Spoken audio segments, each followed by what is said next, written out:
j'aimerais tout d'abord dire que ce qui s'est passé à Paris est quelque chose de terrible, évidemment, dans la mesure où, quand on assassine des gens, c'est toujours dramatique quand on prend des vies humaines de cette façon et de n'importe quelle façon, de toute manière. Mais c'est encore plus dramatique quand on ne se pose pas. D'accord, c'est encore plus dramatique quand on ne se pose pas les bonnes questions concernant les causes de ce qui s'est passé. Hein? C'est la même chose à travers toute une série de questions, évidemment. La question de la liberté d'expression, la question de la misère sociale et la question de ce qu'ils appellent l'intégration, hein, et toutes les conséquences que cela entraîne. L'une des composantes de la population belge est la composante qu'on appelle subsaharienne, que nous appelons la composante noire afrodescendante, qui est arrivée dans ce pays avec une histoire. Il y a eu des migrations, et étant enseignant, personnellement, je sais ce que ça veut dire, dans la mesure où, depuis de longues années, en fait, depuis le début de ces migrations, on a tout fait pour que l'histoire dont Ludo de Witt a révélé un pan ici en Belgique, cette histoire ne soit pas connue par les Belges et que tous les méfaits de la Belgique, finalement, au Congo, au Rwanda, au Burundi, mais aussi dans d'autres pays, et ça continue parce que, évidemment, on se concentre sur ces trois pays, mais il faut savoir que la diplomatie belge est active dans beaucoup de pays. Et ce colonialisme qui ne dit pas son nom, continue. La question du colonialisme avec le Lumumba comme symbole est une question importante dans ce que nous appelons au collectif Mémoire coloniale et lutte contre la discrimination la falsification historique. C'est-à-dire que l'entreprise menée par Léopold II, une entreprise médiatique, hein, parce qu'il faut savoir que il y a eu un livre qui est paru récemment, un roman de Marcel Sylvain Godefroy, qui s'intitule Le Bureau des Reptiles, qui montre comment Léopold II a mené une entreprise médiatique pour montrer que son entreprise coloniale au Congo était une bonne chose, une entreprise de civilisation, une entreprise humaniste, et a fait pratiquement un lavage de cerveau aux Belges et à la population belge qui était contre la colonisation au départ. Et cette entreprise médiatique continue jusqu'aujourd'hui parce que quand vous prenez la Belgique et d'autres pays occidentaux, cette continuité se manifeste comment au Congo? Elle se manifeste par le fait qu'on se considère comme un pays conquis au Congo. Et ici, on nous dénie le droit de mettre dans l'histoire de la Belgique notre vision, la vraie en fait, ce qui s'est véritablement passé, parce que maintenant nous avons des ressources scientifiques énormes qui décrivent véritablement ce qui s'est passé au Congo, au Rwanda, au Burundi et un peu partout en Afrique. La Belgique nous dénie le droit d'enseigner aux enfants dans les écoles, de passer dans les médias et de faire connaître cette histoire-là telle qu'elle s'est véritablement passée. Alors vous avez entendu parler du Congo, une histoire de David Van Rieybroek. C'est une commande, hein, de ce que nous appelons le système léopoldien, parce qu'il faut le dire, il y a un système léopoldien dans le monde des affaires, dans le monde religieux, hein, dans le monde politique, qui préserve cet héritage de Léopold II, et par n'importe quelle manière. Donc, Congo, une histoire, c'est vraiment une entreprise, hein, une entreprise qui vise vraiment à donner cette image-là d'une histoire entre nègres. L'assassinat de Lumumba, c'est ce qu'ils disent toujours, c'est une histoire entre nègres. La Belgique est allée civiliser les Noirs au Congo. La Belgique a apporté la civilisation chrétienne et les a sauvés de l'esclavage. Et c'est pour ça que, ici en Belgique, nous faisons ce que nous appelons chaque mois, à partir du mois de février, ça va recommencer, les visites guidées autour du patrimoine colonial, qui nous a été légué par un anticolonialiste flamand bruxellois, qui est le seul spécialiste du patrimoine colonial en Belgique, Lucas Catherine, qui m'a formé. Et on fait cette visite guidée pour démystifier et pour dire aux gens l'histoire officielle qu'on vous raconte. Le traitement médiatique qui est fait par rapport à ces questions est complètement faux. Nous vous montrons ce qui s'est véritablement passé. Est-ce que vous savez, par exemple, on passe, je prends cet exemple pour que vous puissiez comprendre comment on nous cache des choses. Est-ce que vous savez, par exemple, pourquoi la statue de Léopold II, qui est au niveau du trône, ne fait pas face au palais, mais fait face à une banque? Ça, les gens ne se posent pas la question. Généralement, quand on fait des statues de cette ampleur, le roi doit être face à son palais. Mais on l'a fait face à ING. Pourquoi? Parce que c'était la banque Lambert. Lambert, c'était le beau-fils des Rothschild. Et ce sont eux qui ont donné l'argent à Léopold II en premier lieu pour aller faire l'exploration du Congo. Et en retour, Léopold II les a grassement payés. Parce que quand vous prenez quelqu'un comme l'entrepreneur en pain, c'est quelqu'un qui a eu 4 millions d'hectares d'EVA au Congo pour faire du caoutchouc à l'époque du boom de l'automobile. Ce genre de choses, on ne l'apprend pas aux enfants, on ne l'apprend pas à la jeunesse, parce qu'on se dit, voilà des gens qui veulent instiller dans la tête de la jeunesse belge des sentiments de révolte. Et c'est vrai, quand j'amène mes élèves à l'exposition Notre Congo par exemple, ils sont étonnés. Moi, j'enseigne à l'Athénée de Nivelles, qui est un milieu bourgeois. Voilà, donc les élèves sont choqués quand je leur dis certaines choses. Mais ça ne devrait pas être long pour que vous puissiez avoir l'occasion de poser des questions et qu'on puisse échanger. Mais deux points encore. Le point sur le Mumba. Le Mumba est devenu aujourd'hui un symbole important de la liberté, de l'humanisme, de la justice, et transcende les couleurs de peau, transcende les opinions politiques, transcende partout dans le monde.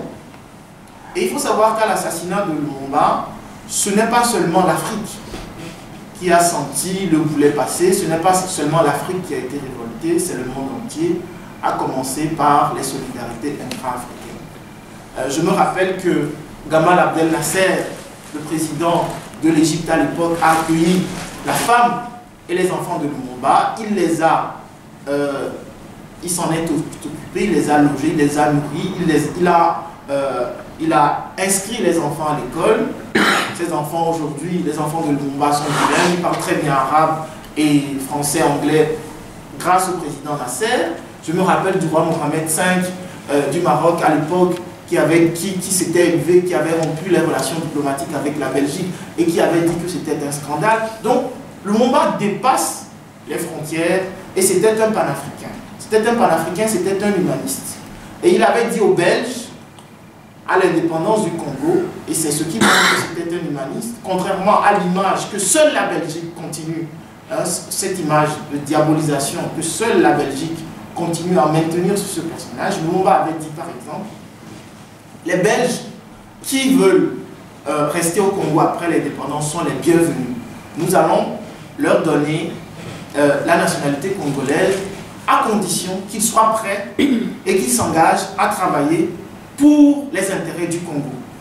Et Lumumba était un antiraciste, profondément antiraciste, contrairement à ce qu'on a voulu le dire après comme étant anti-belge, parce que même dans les familles bourgeoises aujourd'hui, les familles nobles, on continue à transmettre cette idée-là que Lumumba était un anti-belge, que c'était quelqu'un qui était nuisible. Et quand vous écoutez quelqu'un comme le cardinal Danels, qui, lors d'un débat face à Guy Spitals, parce qu'il faut savoir que la femme de Guy Spitals a été l'avocate de Lumumba, quand il dit « cet homme était nuisible à la démocratie »,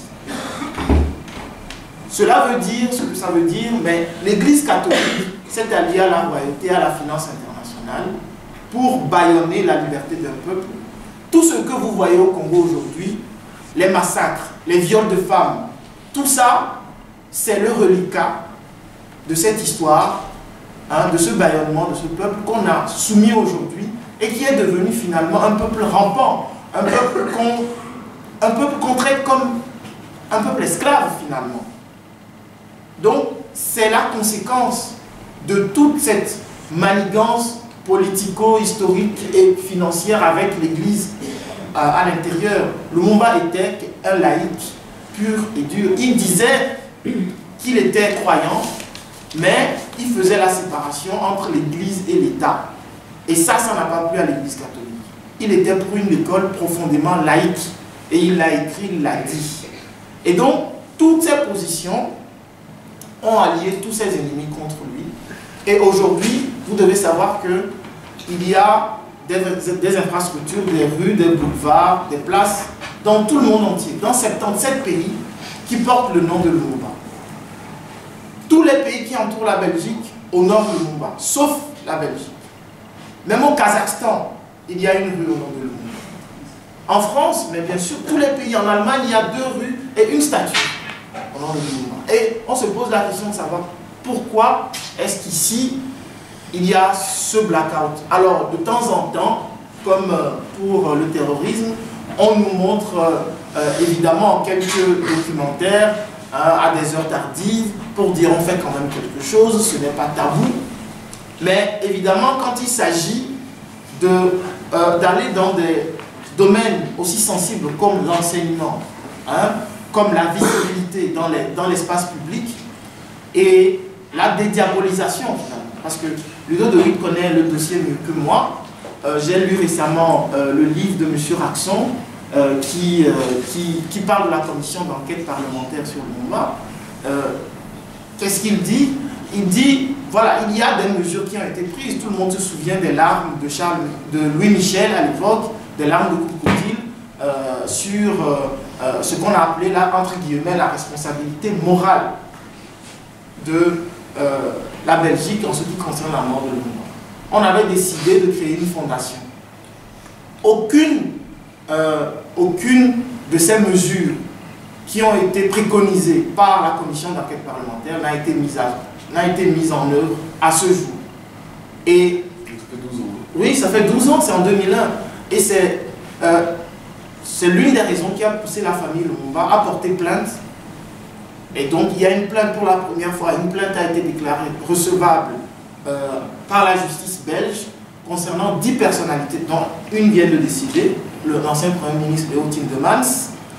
Donc, contre ces personnes, parmi elles, il y a un certain Étienne d'Avignon qui, je crois, Ludo veut te faire un procès, je crois. Hein, il a menacé de faire un procès à Ludo parce que Ludo dit des vérités qui dérangent et il exhume des choses qui dérangent aujourd'hui. Et enfin, dernier point, j'aimerais vous sensibiliser sur le fait que toutes les résistances, qu'elles soient sur le terrorisme, qu'elles soient sur cette médiatisation sur le terrorisme, qu'elles soient sur Ali Arras, qu'elles soient sur la Palestine, qu'elles soient sur la misère sociale qui est en Belgique, qu'on maintient en Belgique dans des quartiers, qu'elles soient sur tous les sujets, on n'a pas envie que cette résistance populaire fasse bloc. Et pendant longtemps, on nous a compartimentés, on a sectionné. C'est-à-dire qu'on vient dire aux Noirs, vous n'avez rien à voir avec les Maghrébins, parce que c'était des esclavagistes. Quand vous allez au monument du Congo, dans le parc du cinquantenaire, c'est le message qu'on veut faire passer sur ce monument. Hein, le soldat belge qui écrase l'arabe esclavagiste, hein, et qui vient sauver le noir. Et malheureusement, il y a certains de nos parents et de nos grands-parents qui y croient. Donc, alors que Léopold II le savait, même s'il y avait l'esclavage, ce sont des personnes islamisées converties à l'islam de Zanzibar qui allaient au Congo pour faire l'esclavage. Et qu'il n'y a dans l'histoire aucun Marocain, aucun Maghrébin qui est descendu du Maghreb pour faire, même si évidemment ça existait dans d'autres parties, qui est venu faire ça au Congo. Et donc, finalement, il y a des gens qui sont venus de Zanzibar, qui se sont installés au Congo et qui ont fait ce commerce des esclaves. Et donc, on veut aujourd'hui nous laisser nous mettre dans des blocs. Vous n'avez rien à faire avec les Noirs. Les Noirs, vous n'avez rien à faire avec les Maghrébins parce que vos migrations, par exemple, sont différentes. Et par cet agrégat de choses, qu'est-ce qu'on fait? C'est la vieille technique du diviser pour régner qu'on a toujours utilisée, et dans le cas de la colonisation, et même jusqu'aujourd'hui, qu'on utilise pour diviser, pour maintenir ce pouvoir-là colonial, parce que ça n'a pas changé. Quand vous voyez ce qui s'est passé au Burkina Faso, vous comprenez que pendant longtemps, ce peuple, on l'a maintenu dans la division pour qu'il ne puisse pas se réveiller. Mais l'espoir, c'est que quand on sème des grains, ils finissent toujours par porter leurs fruits. Au Burkina Faso, les grains que Sankara a semés ont porté leurs fruits, même si c'est en train d'être récupéré. Je dis ça parce que souvent dans la communauté noire et dans d'autres communautés, nous sommes pressés de voir les résultats de notre travail. Et je dis toujours à ceux qui luttent avec nous que peut-être que nous ne verrons pas les résultats de ce travail. Sankara est mort, Lumumba est mort, Sankara est mort sans voir les résultats de son travail porter ses fruits. Nous devons semer les grains et nous devons continuer à lutter. Nous devons continuer à dénoncer. Nous devons continuer surtout à enseigner, à faire de la pédagogie auprès des jeunes de toutes conditions sociales, afin que nos différentes luttes puissent nous donner un monde meilleur et permettre à nos enfants d'être dans un monde égalitaire sur tous les plans. Sur tous les plans. Et c'est pour ça, c'est dans cette perspective que j'ai accepté de venir aujourd'hui et de répondre à cette invitation. Je vous remercie. Merci. En ce qui concerne Lumumba, parlant de Lumumba et les événements autour de la décolonisation du Congo. Donc, le Congo est devenu indépendant en 1960. Lumumba a été assassiné quelques mois après l'indépendance, début 61. Je crois que cette période est vraiment extrêmement intéressante ou extrêmement unique dans l'histoire de la Belgique, dans ce sens que c'est la première fois dans l'histoire de la Belgique que l'élite du pays a jugé que ses intérêts fondamentaux étaient en danger de mort.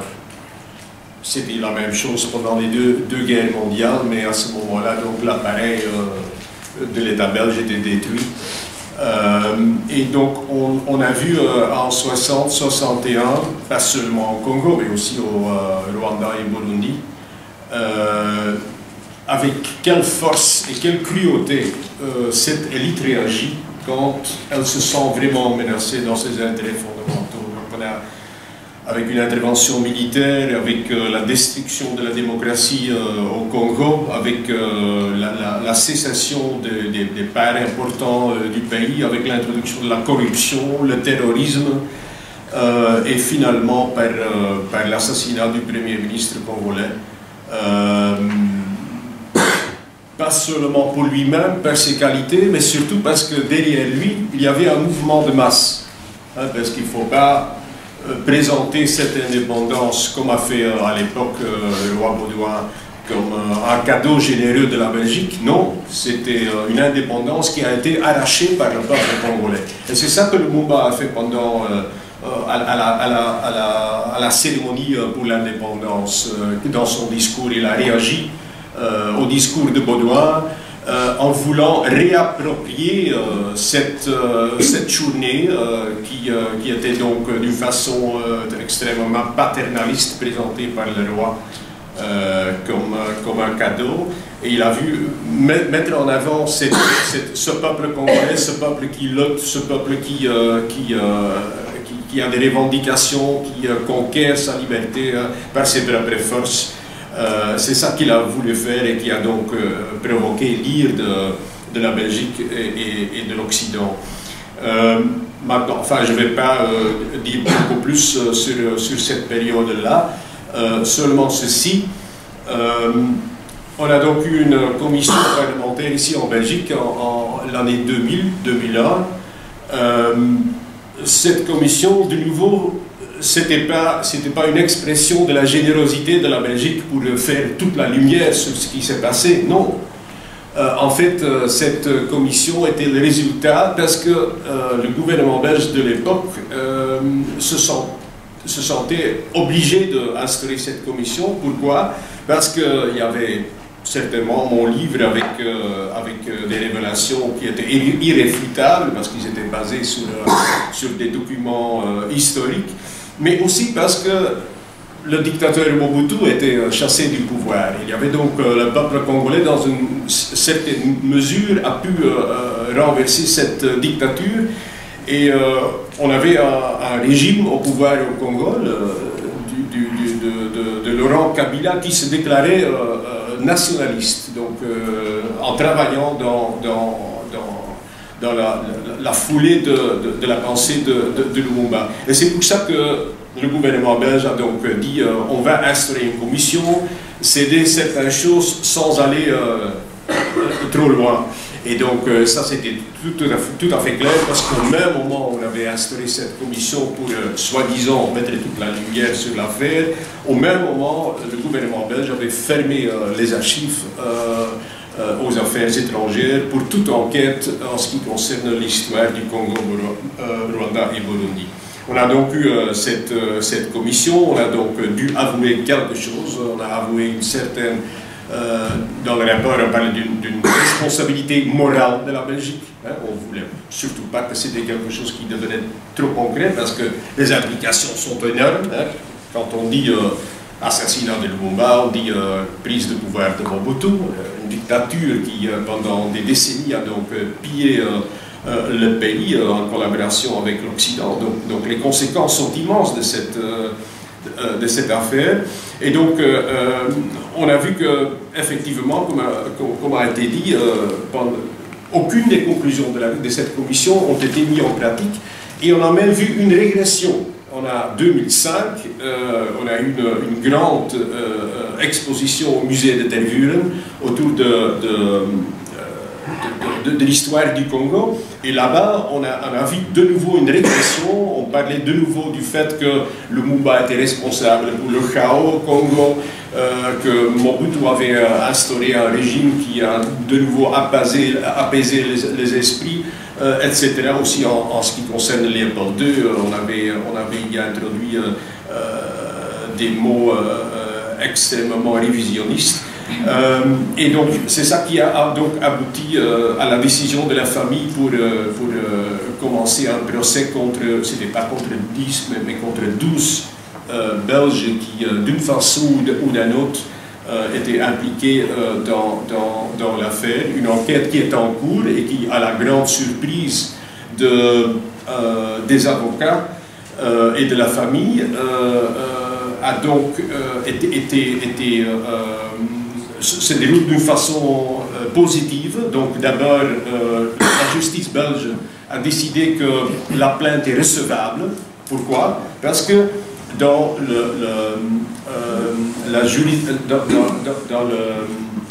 le code pénal belge, on avait introduit un passage qui dit que les crimes de guerre ne sont pas prescriptibles, c'est ça. Et donc la justice belge a donc décidé qu'en fait l'assassinat de Lumumba, où il a été transféré dans une situation, dans un contexte d'intervention militaire de l'époque, était effectivement une crime de guerre, et donc en fait la plainte est recevable. Entre-temps, on a donné l'ordre à un juge d'instruction d'étudier le dossier, et on attend à n'importe quel moment, ça peut être demain, ça peut être dans 1, 2 ans, on ne sait vraiment pas, la conclusion de cette juge d'instruction qui est en train d'étudier le dossier, et sur base du dossier, s'il suit une décision favorable, on peut donc commencer un procès contre. Pour l'instant, il y en a encore 7 des 12 personnes qui sont sur la liste et qui sont encore en vie. Mais donc, aussi longtemps qu'il y a un des 12 qui est en vie, on peut donc effectivement commencer un procès. Mais moi, je crois que c'est important, effectivement, parce qu'on a parlé de compartimentalisation Ce qui s'est passé au Congo en 60 et aussi après, c'était donc cette volonté de continuer à exploiter ce pays. Et ça, et maintenant j'arrive à ce qui s'est passé à Paris et à Verviers, et dans le pays ici, très brièvement. C'est cette volonté néocoloniale d'exploiter le tiers-monde qui est à la base de ces problèmes, aussi bien en ce qui concerne le Lumumba que ce qu'on voit aujourd'hui. Et essentiellement, pour moi, ce qui se passe au Moyen-Orient et qui est une des bases fondamentales, une des grands contextes de ce qu'on expérience aujourd'hui, c'est effectivement ce qu'appelait Henry Kissinger, qui était le grand éminence grise de la politique extérieure américaine, qui a dit le pétrole est un produit trop stratégique pour le laisser aux mains des Arabes. C'est ça essentiellement ce qui se passe au Moyen-Orient.